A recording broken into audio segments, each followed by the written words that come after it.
You were consistent on demo, disciplined execution, perfect risk management. Then you went to live with real money and it all fell apart. Within weeks, sometimes even days, you were a completely different trader. In fact, it may have done something worse. It gave you false confidence in your abilities you don't actually possess yet.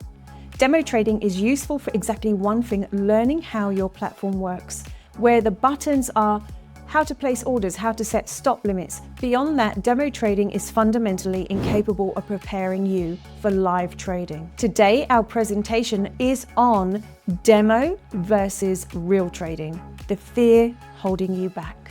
I hope you enjoy. And I'll give you an example. I've seen traders with six-figure net worths paralyzed by £50 trades. I've worked with someone who spent more of their daily coffee than they were risking per trade, yet they couldn't click the button without their heart racing. The fear is about what the loss means about you. It's not, I might lose $100. It's, if I lose, I'm a failure. It's not, this trade might not work. It's, if this trade doesn't work, I'm not good enough. The money is just a scoreboard for your deeper fear. The fear that you're inadequate, that you don't have what it takes, that you're going to be exposed as someone who can't do this. This is why demo trading feels easy, because on demo, losses don't mean anything about you because they're not real. You can lose demo money all day and still think of yourself as a competent person.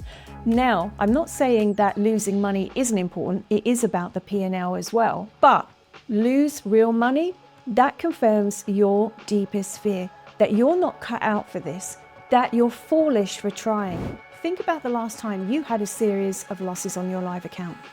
What was your internal dialogue? I'd bet it wasn't, I just lost money. It was probably something like, I can't do this, I'm useless, or I'll never get this right, or everyone else can do this, why can't I? You attached the outcome to your identity. The loss became evidence of your inadequacy rather than simply a normal part of trading. This identity attachment is what creates a performance anxiety that destroys your execution. When every trade becomes a test of your worth, you need to win to prove that you're capable. You can't afford to lose because it confirms you're not worthy. And in this state, executing your plan becomes almost impossible. Here's another layer to this. Many traders are also afraid of success. If you succeed at trading, what is this going to mean? What is it going to look like? Does it mean you should quit your job? Does it mean you're responsible for supporting yourself this way?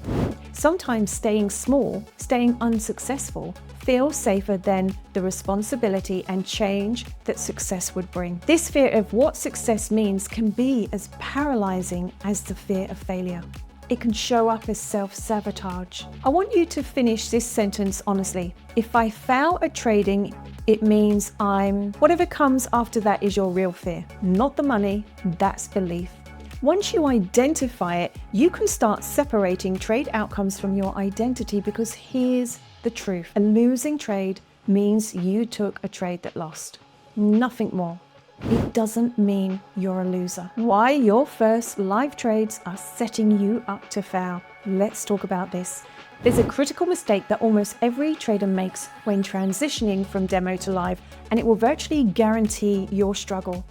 You're going from zero emotional pressure to full emotional pressure with no preparation for managing that transition.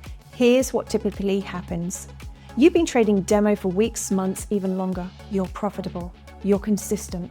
You think, I'm ready. So you open a live account, fund it with what feels like significant money to you, and you start trading the same way you did demo. Within days, you are struggling. Within weeks, you might be down significantly. And you're completely confused because you're doing the same thing you did on demo, but you're not doing the same thing. On demo, you were executing a strategy in a neutral emotional state. On live, you're trying to execute that same strategy whilst maintaining intense fear, anxiety, hope, greed, emotions you have no experience in managing in. This is like learning to play a piano in a quiet room and then being asked to perform a concert in front of thousands of people. The problem is that most traders fund their first live account with an amount that creates significant emotional pressure. They've saved maybe $5,000 or $10,000, which to them is a lot of money. Every dollar lost hurts. Every trade feels crucial. The pressure is enormous from day one. And under that pressure, with no experience managing it, they fall apart. I call this emotional overload.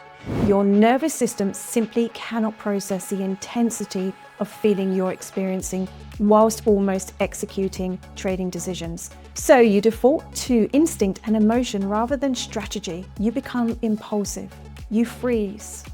You break every rule you followed perfectly on demo. There's another element making this worse: recency bias. Your recent experience is profitable demo trading. So when you start losing on live, your brain says something must be wrong with the market or my strategy because I'm just not profitable. You start changing things, doubting your strategy. This is exactly the wrong response because it feels rational, because you don't understand the problem isn't your strategy, it's your emotions. Some traders respond to their initial live struggles by going back to demo. I'll practice more, but this is just delaying the inevitable. Demo can't teach you emotional management because it doesn't create emotions to manage. The transition from demo to live isn't a switch, it's a process. It requires a good approach where you gradually increase emotional pressure whilst building your capacity to manage it. There's a systematic way to bridge the gap between demo and live trading that works. It's not fast, but it's effective. I call it graduated exposure. And it's based on how psychologists help people overcome phobias. The principle is simple. You expose yourself to the thing you fear in gradually increasing doses, building tolerance and capability at each level. You don't throw someone with a fear of heights off a cliff. You start with a small step, then a ladder, then a tall building, progressively building the capacity. Now, after you've proven profitability on demo, and I mean genuinely proven it, not just a good few weeks, so you start trading live with a small amount so that losses feel meaningless to you. I'm talking a couple of dollars, $10, whatever feels right for you. Micro lots, tiny positions, trades where the risk might be £2 or £3. Now, I know what you're thinking. What's the point? I can't make money with that money. You're right, you can't, but that's not the point. The point is experiencing real money, real emotions, real consequences, just at a scale where you can still function. You're training your nervous system to remain calm whilst trading with real money. You're learning that losses, whilst they feel different than demo, don't actually destroy you. At this level, you should be able to execute your strategy almost as well as you did on demo. The amount is small enough that fear doesn't overwhelm you, but it's real enough that you feel something. This is a sweet spot. You stay at this level until you can trade consistently, following your rules, executing consistently. Discipline is what you're measuring here, not profit. Once you've demonstrated that you can maintain your execution quality with real money, you progress. The next level, 250, 500, again, still small, but now you're exposing yourself and increasing yourself slowly and steadily. Wins feel a bit better. You stay here until you trade consistently again. Can you see the pattern here? Now, this process might take 6 months, it may take a year. And here's the crucial part, you never progress before you're consistently successful at the current level. This isn't about proving you can handle bigger size, it's about generally developing the capability to trade normally under increased pressure. Your body knows you're trading with real money before your conscious mind does. Your heart rate increases, your breathing shallows, your muscles tense, and I'm sure you can all relate to this. This physiological response isn't just a symptom of trading fear, it's actively preventing you from trading well. When you're in a live trade and fear activates, your body enters a stress response. Your nervous system engages. Adrenaline and cortisol flood your system. Blood flow redirects away from your prefrontal cortex towards your limbs, preparing you to fight or flee. This was brilliant for our ancestors who were facing threats with potential dinosaurs. It's disastrous for making trading decisions. In this state, several things happen that directly sabotage your trading. First, your perception changes. Everything feels urgent. This perceived urgency drives impulse decisions. Closing winners too early, jumping into trades without proper analysis. Second, your ability to assess risk rationally deteriorates. Now, when your prefrontal cortex is suppressed, you can't evaluate probabilities or make judgments. Third, your pattern recognition, the skill you've developed through all your analysis and practice, becomes less accessible. You literally cannot think as clearly. Now, here's what traders do when they notice these physical symptoms. They try to ignore them or they push through them. Just focus. Just be disciplined. This doesn't work. You cannot think yourself out of this state. What does work is learning to regulate your physiology directly. The most immediate and accessible tool is breath control. When you're stressed, your breathing becomes shallow and rapid. This sends a signal to the brain that danger is present. By deliberately slowing and deepening your breathing, you activate your parasympathetic nervous system, your rest and digest system, which counteracts the stress response. Now, I teach traders a simple practice before entering any trade. Take 3 slow, deep breaths. Breathe in for 4 counts, hold for 4 counts, and then exhale for 4 counts. This takes 15 seconds, and those 15 seconds shift your state from stress to calm, giving your prefrontal cortex a chance to come back online. Now, another good tool is awareness of physical tension. When you're fearful, your body tenses, jaw, shoulders, stomach. This tension maintains the stress response. Scanning your body whilst trading and consciously releasing tension breaks the fear cycle. The goal isn't to eliminate sensation, it's actually to just be more in tune with your body. What you're managing is the level of physiological activation, keeping it in a range where you can still think clearly and execute properly. Right now, check in with your body. How is your breathing? Where are you holding tension? Before your next live trade, commit to taking slow breaths before clicking the enter button, not to calm your mind, to change your body's state. Perhaps you're measuring success wrong and it's keeping you trapped. On demo, success was simple, make money. But on live, if profit is your measure of success, you've already set yourself up to failure. When traders move from demo to live, they bring the same success criteria: make money. If the day or week ends in green, it was successful. If it ends in red, I failed. Can you see how important this is for your psychology? This mindset is precisely what creates the pressure that destroys your execution. On a live account, especially when you're still developing emotional resilience, your challenge isn't picking good trades. You already demonstrated you could do this on demo. Your challenge is executing your plan whilst experiencing fear. That's it. That's a completely different skill than trading itself, and it requires a different measure of success. Success in your early live trading should be measured by your process. Did you follow your plan? Did you take the setups that matched your criteria? Did you honor your stop losses? Did you let winners run? Ask yourself these questions. If you did these things, the session was successful, regardless of whether you made or lost money.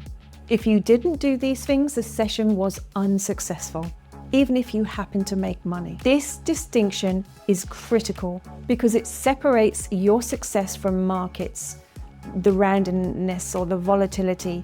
You cannot control whether any individual trade wins or loses, but you can control whether you execute your process properly. When a process becomes your measure of success, you're measuring what you control rather than what you don't. And another crucial reframe: mistakes are data, not failures. Each mistake shows you exactly where to focus your development. We are human. So this requires keeping a different kind of trading journal for your live trading. Don't focus just on your P&L. Record your emotional state before, during, and after trades. Record which rules you followed and which rules you didn't. What triggered and deviated you potentially from your plan. This data is far more valuable in your early live trading than any technical analysis. Of course, analysis is important. Failure isn't losing money. Failure isn't having a red week. Failure is giving up before you've developed the skills you need. Failure is not learning from your mistakes. Failure is repeating the same emotional patterns without attempting to change them. Everything else is just feedback. Celebrate process wins. You followed your plan perfectly, even though you lost money. That deserves recognition. You managed fear well enough to take a valid setup. That's progress. These process wins build your confidence in yourself far more than profits build on lucky trades ever could. When you shift your success criteria from did I make money to did I execute properly, trading becomes less about proving yourself and more about developing yourself. The pressure reduces because you're measuring what you can control. Your confidence builds because you're succeeding at the process even when results are temporary, negative. And ironically, this process focus is what ultimately leads you to consistent profitability. Before your next trading session, I want you to write down 3 process goals, not profit goals. Perhaps I will only take setups that match my plan, or I will take 3 slow breaths before each trade, or I will honor my stop losses without hesitation. And at the end of the session, evaluate the goals. This single shift is how you measure success. And this might be the most important thing you ever do in your trading journey. I hope you've enjoyed the presentation today, and I will see you next time. Thank you.